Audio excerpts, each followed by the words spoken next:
Making banga soup from scratch is not that difficult. Hi my faves, today we are going to be making banga soup and I'm going to show you how you can get the most delicious tasty pot of soup in less than 4 minutes. Let's go. The first thing you want to do is to boil your palm nuts after washing them properly. So you're going to boil for 20 to 30 minutes until it gets soft. Then you're going to season your protein of choice and steam it. So I like to add a lot of flavor into my protein, and today I'm using beef as well as cow skin. Okay, so I'm going to list every ingredient I added in here, and I'm using my pressure pot because on this particular day I was bulk cooking and I didn't want to waste so much time. The next thing I do is to add water into my pressure pot, place it on fire and mix my meat properly so all the ingredients can blend well. After about 30 minutes, you want to take down your palm nuts from the fire so that you can process them. Now, I've seen a couple of chefs who use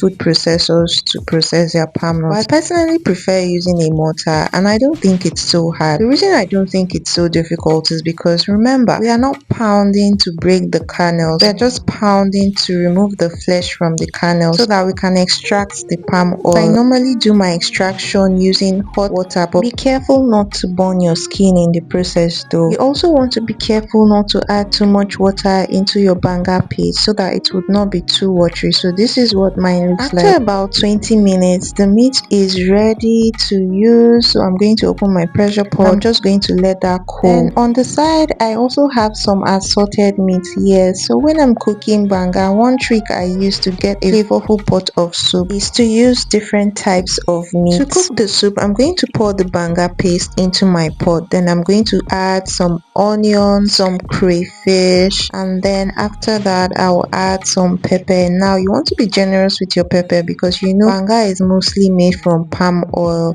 and palm oil needs a lot of pepper just to be tasty. Once it has started boiling lightly, I just go in with my seasoning cube. I cover the pot and allow it to boil very well before adding my protein. So I have some dried fish, we also call it panla fish. Then I add my meat stock. Remember, I have some meat stock from the assorted meat and the beef and cow skin from earlier. Then I added some periwinkles. Now I know this is optional, but my daughter loves periwinkles so much. And the next thing you want to do is to add your protein. Yes, so I'm going to add my beef now. Remember, it's already tender, and I'm adding the assorted next. Now this is what you're going to do. You're going to give that a good mix before adding the spices. So the first spice I'll be adding is something we call uyayak. I'm just going to toss that in, and then I have some blended banga soup spices that I got from the market. Give that a good stir and then cover the pot and allow it to boil. Once it has boiled, I added some more pepper soup spices that I pounded myself, ehuru and uda. I normally taste the soup at this point before adding salt. This will just help me know the amount of salt to add. Then I go in with